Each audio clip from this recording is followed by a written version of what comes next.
got 25 minutes. We got to go.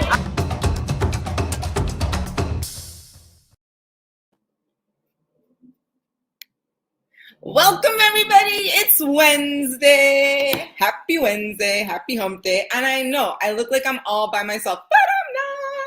I'm super excited because we have an amazing guest host today. You guys may remember her. She's like a sister from another mister. She is the second of the other queen for Two Dope Queens. I'm super excited to have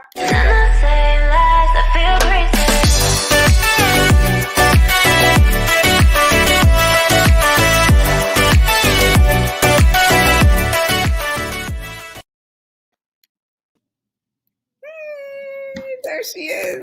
What's up, everybody? Happy Wednesday. Happy hump day. Hey, Say That Nation. With the camel. Eventually we will get a camel. Awesome. So I'm super excited to have you on. We are doing an entire series for the month of February. We're really excited. It is Black History Month. And so we just thought we would take a closer look, do a deeper dive with those people who are Black-owned business owners. Stack bones and take my money, go and spend it where it's Black-owned. Black-owned business, Black-owned shops, Black-owned grocery, Black-owned lots, Black-owned houses, Black-owned streets, Black-owned everything. Everybody eats. Everybody eats. I love how that ends. All right, awesome. So we're really excited.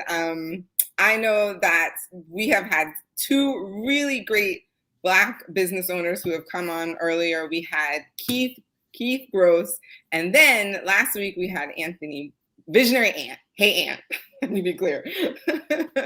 But this week we have another special guest. And before we get into our special guest, let's talk about what that question is. Are you guys ready for the question? Today's question is, should I go full-time in my business and quit my job right now? That is a really good question. I mean, right? Like a lot of people, I'm sure, are looking at their jobs right now like, I don't know. I don't know if we should be doing this right now. Maybe I should be starting my own business, right? Or if you already have your business up and running, maybe you're thinking, maybe it's time that I make that leap. But how do you know? How do you know that right now is the best time? So, Brittany, I will let you do the honors in introducing our guests. Awesome. Thank you so much. So I have the honor and privilege of introducing another sister from another mister. We went to high school together. We ran track together. We've experienced so many things in life together. And so I am just eternally grateful for your friendship, for your sisterhood, and so proud of all the things that you've accomplished. She's a wife. She's a CPA. She's going to get into all of this. MBA. She's got it. She's about it. Miss Janelle Osondu. Our next guest.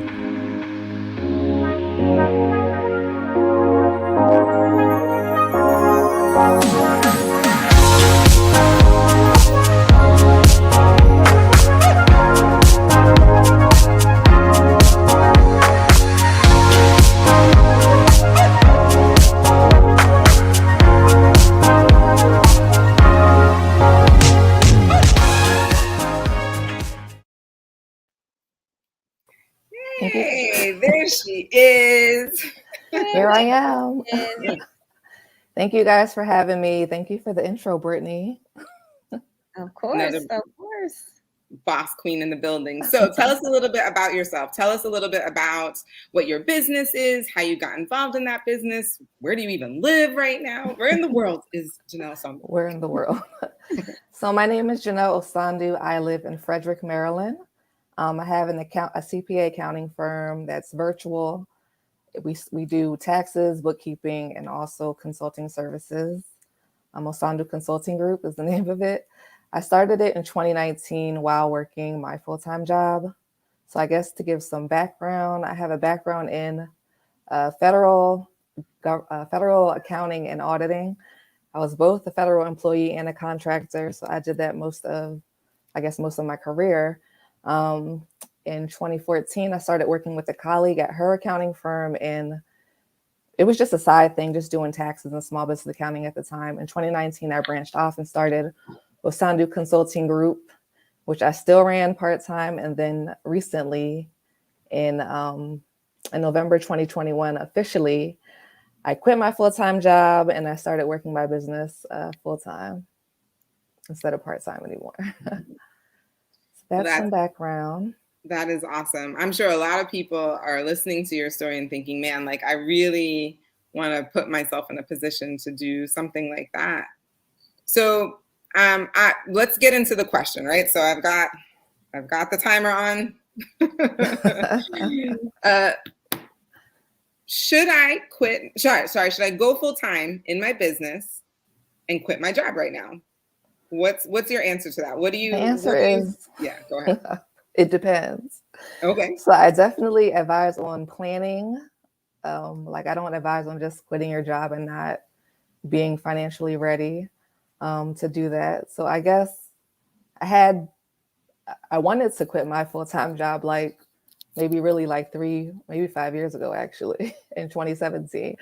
But so originally I wanted to do that, and then like life happened. So I got engaged, and then planning for a wedding the focus was the wedding more so than like quitting my full-time job, because I needed that reliable paycheck to be able to help pay for the wedding. But then, so I guess then life happens, you kind of get off track, you can get comfortable at your job, which, I mean, your paycheck comes all the time. And then like, I want to go on vacation, they pay me. I don't have to worry about making money while I'm traveling or anything like that. The same for being sick. So I guess seriously, again, I thought about like considering the time, and that was during the pandemic in 2020. I created like a full out business plan, and I had a budget in there, like how much do I realistically need to survive? Because you can make money with a paycheck, but you actually don't need, there's some amenities to that. Like I don't have to go out to restaurants to eat. I don't have to go to this party. I don't have to do the shopping or whatever the case may be. So I had like this budget, and then also I'm married, so I could also lean on my spouse at the same time. Mm-hmm. So it's like realistically what we talked about it, and then realistically like how much do I actually need? So I had that whole budget figured out, and then I backtracked it into like, these are the prices that I'm charging for my services. How many clients do I need to reach this goal? And also I had like a savings component, because when you start your business, sometimes the money can fluctuate. So I wanted to at least have about like 6 months worth of savings to be able to pay bills in the event of an emergency. Because I mean, even, emergencies happen anyway, like your, medical expenses, car expenses, anything like that. So I had this plan in mind. I was reaching my savings goal. I was almost there. We had like a time frame I talked to my husband about, and then we decided that we wanted to get a house built.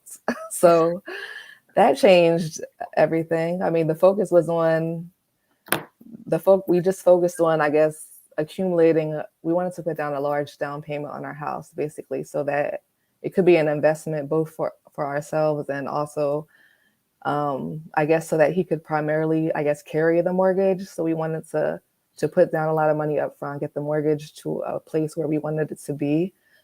So for those fluctuations and like income from the business, we would be in a better position. So that was the focus. And getting a house built definitely takes like a year. Well, with the builders that we have, because they just have like a custom process. It was just postponing it basically out more than a year than I wanted to. So those things always take more time. Yeah. So, I mean, that was just the goal I tried to focus on and not be discouraged. So that's definitely that. I mean, and I guess in between those times and before that, like natural, like fear and imposter syndrome can also affect it, because you sit there and think like, can I actually do this? Like, am I ready? Me? I'm gonna be a business owner, like 100%.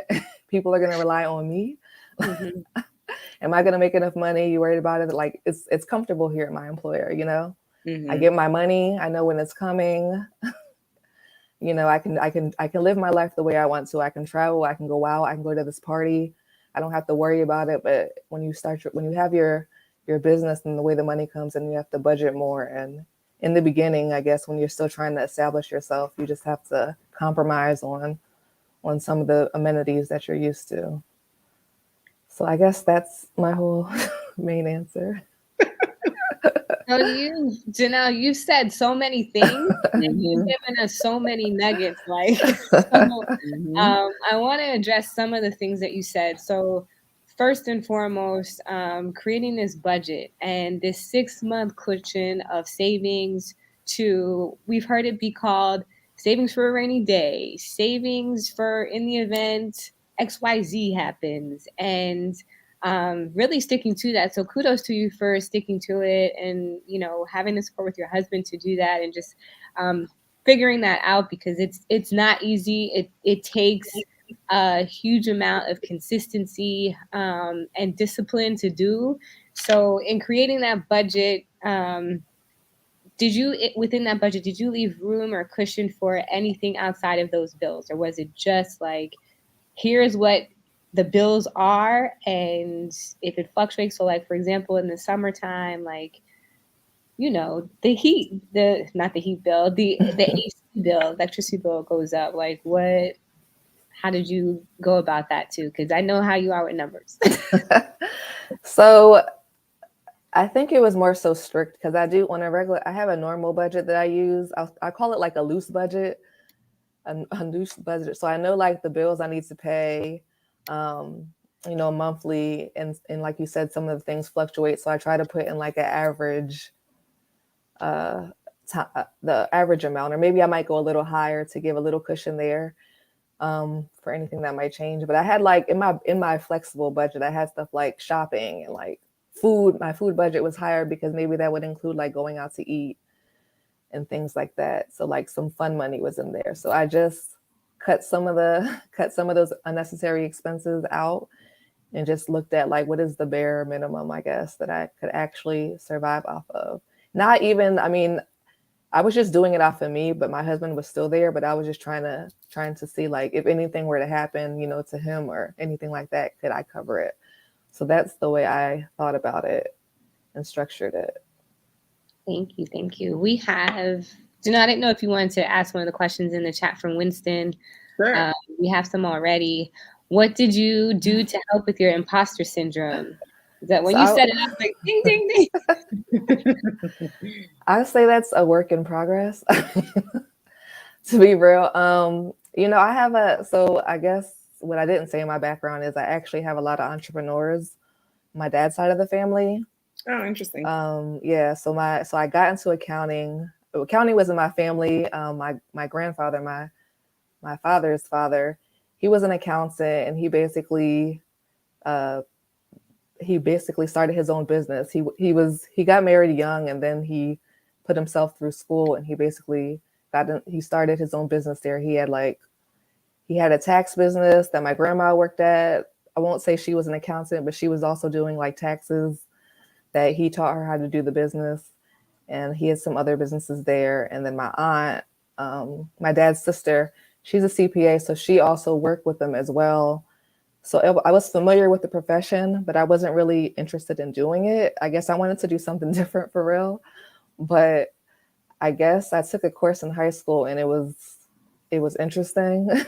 I liked it, and I couldn't find another career path that I really wanted to do. So I just kind of stuck with it. I guess it stuck with me. Even like starting an accounting firm, it wasn't something that I wanted to do. I always wanted to do a business.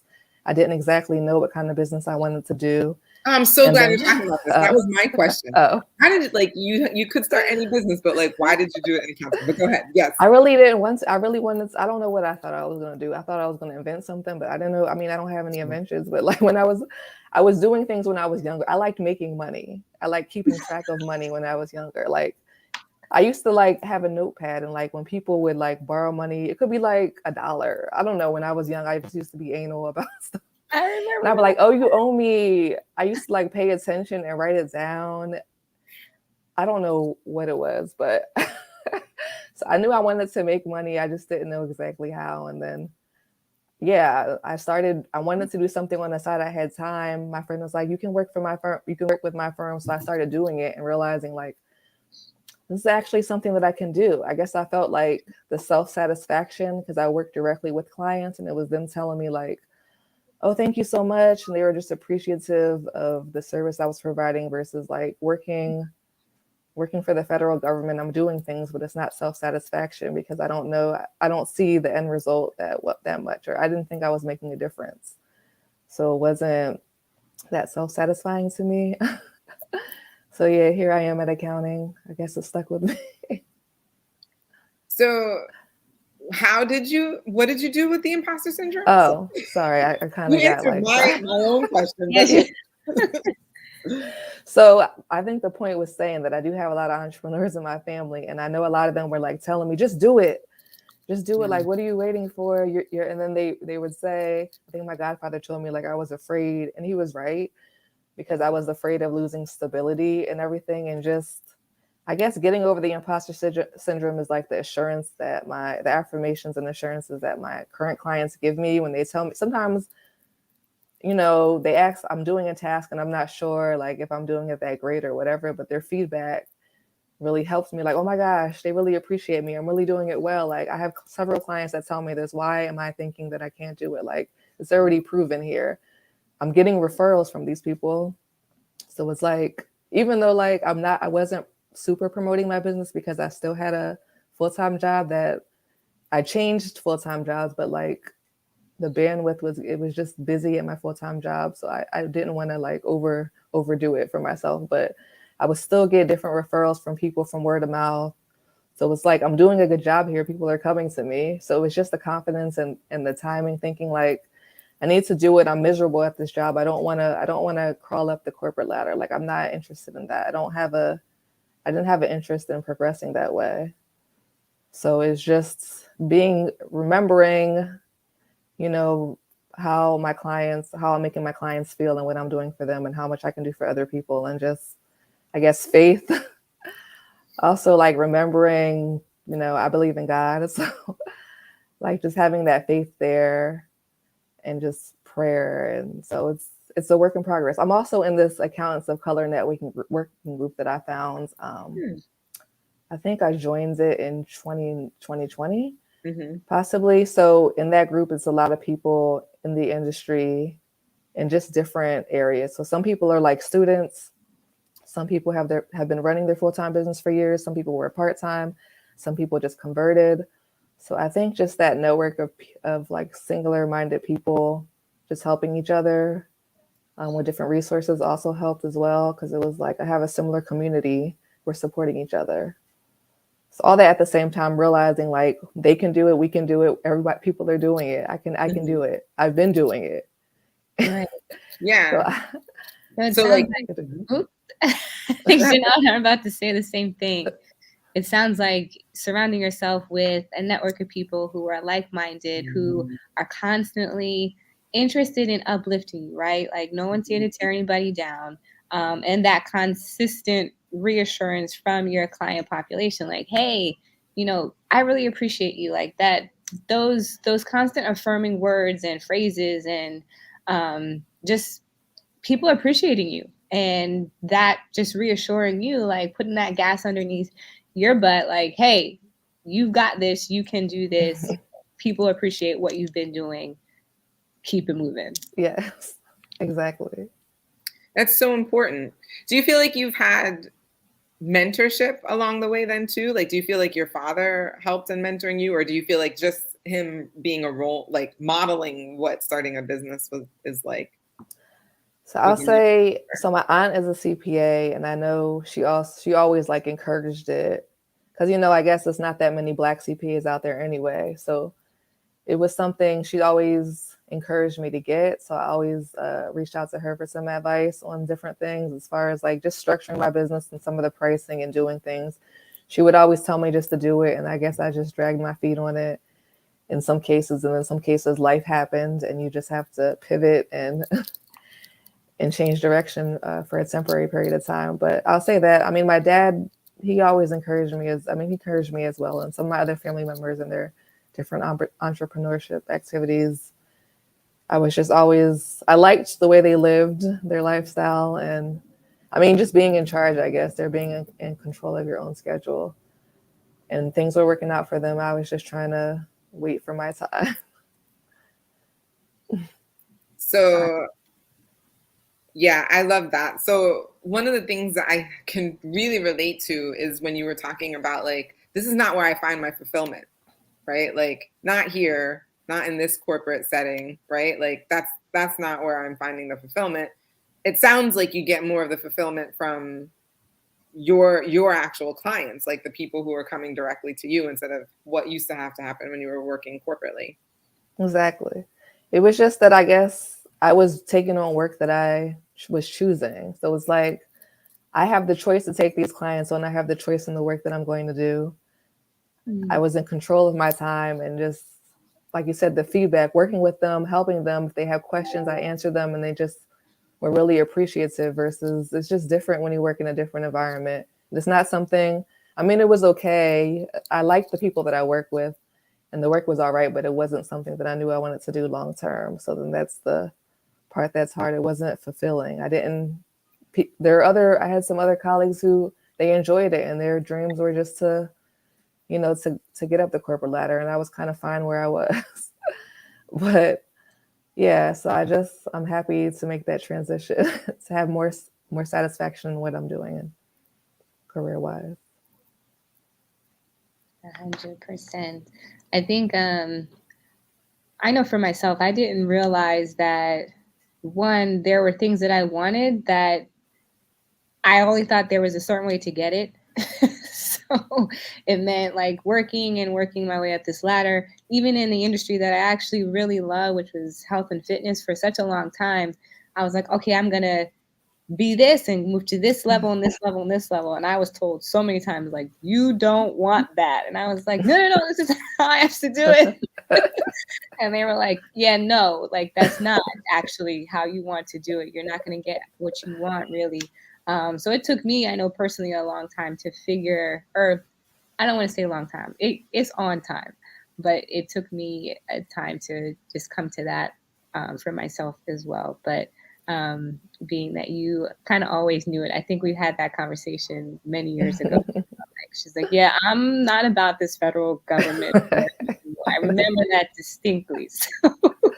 I know. I probably talked about it longer and I didn't make the action quick enough. It happens on time. It happens when it's supposed to happen. That is true. I do think the timing is good now.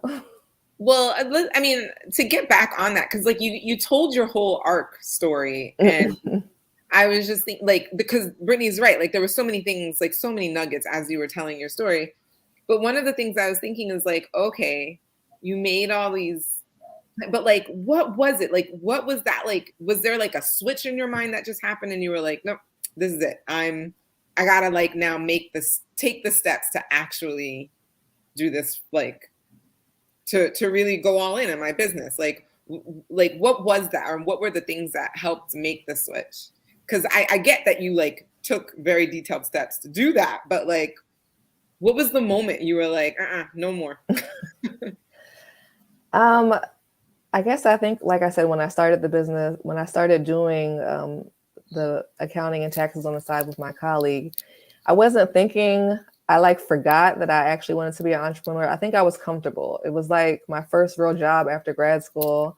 I liked the people that I work with, I was making real money. I had a paycheck. So I was just comfortable doing it. And when I was doing it on the side, it was fine. I had a lot of free time then. I think I switched jobs after that, and like, I just didn't want to work. Some people they were workaholics, and sometimes I could be like that, but it was like, I didn't want to do it. And I didn't want to progress because I saw the way my managers were, and it wasn't like they were making that much money. It was too much. It just wasn't worth it. It wasn't enjoyable. So I was like, there's no job out here that I really want. Like applying for jobs, it's like, I really don't want it. I knew it would be like temporary. So it was just like, you need to live life the way you really want to. And I also have some other friends who have their own businesses who are living the lives the way they plan to, or the way they wanted to. So I just was like, it's time. I want to also be a part of that. So I need to like make real choices and really plan it out that way and stop talking about it. I've been talking about it, but not taking the action. I don't want to just be somebody who just runs her mouth and doesn't do anything about it. So I need to be serious. I need to write it down.